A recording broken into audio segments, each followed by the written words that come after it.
Seborrheic dermatitis is a psychosomatic condition with various factors at play, and purely focusing on the physical side of it, like adjusting your diet, taking supplements, is one piece of the puzzle. But what's more important is your belief system, your thought patterns, how you perceive yourself, how you interact with, how you treat yourself and how you interact with others, and your relationship to the world.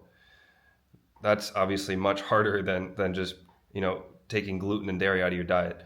So it's not something that people focus on because, one, it's painful, and two, it's not really accepted in most places in the world, especially the United States. These concepts are more widely accepted in the East or in more traditional cultures. For example, I lived in France for over 12 years.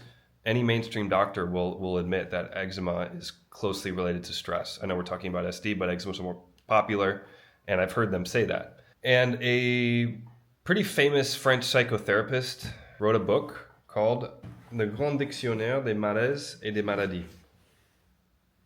Okay, I don't believe it's been translated into English, and I translated what he said about SD. There's a small section on it that I'd like to share because I think it relates back to what I'm talking about. Seborrheic dermatitis is a common skin condition characterized by more or less extensive redness covered with flakes that detach from the skin.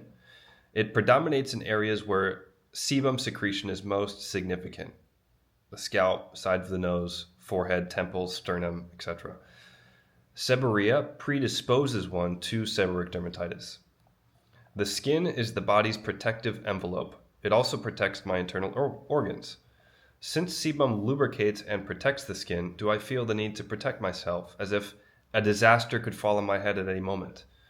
Seborrheic dermatitis reflects an excess and overflow, a burden too heavy to carry, or a secret that weighs too much.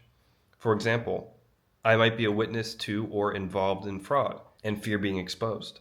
I might be experiencing a stress in my life that is recurring and growing and that I can no longer tolerate. Am I caring for someone to excess without first attending to my own needs? Seborrheic dermatitis expresses an unresolved inner conflict, shame, or a physical self-image issue. There are things I want to hide from my personal life. I reject closeness with others, or perhaps others are distancing themselves from me, and I must reluctantly accept the situation. And then underneath that description, that's all he says about SD, okay? Underneath that description, there's an affirmation to help reprogram your thought patterns, which is: I accept to live in truth. I acknowledge my own needs. I express the transparency of my inner being. Peace lives in me permanently. Thank you, it is done. And when I look at my own life path, for example, I had very, very severe self-image issues.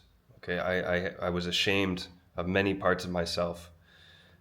And it's much harder to work on these things as an adult, but it's possible. Okay, you have to first acknowledge that these issues exist. Every time I speak with somebody who has SD, it's like I'm speaking to, almost the same person. And I see myself in them too, and my own issues that I was dealing with. It's too obvious to ignore. So I hope this has been insightful. I hope you consider this part of the cause and take it seriously and make an honest effort to change.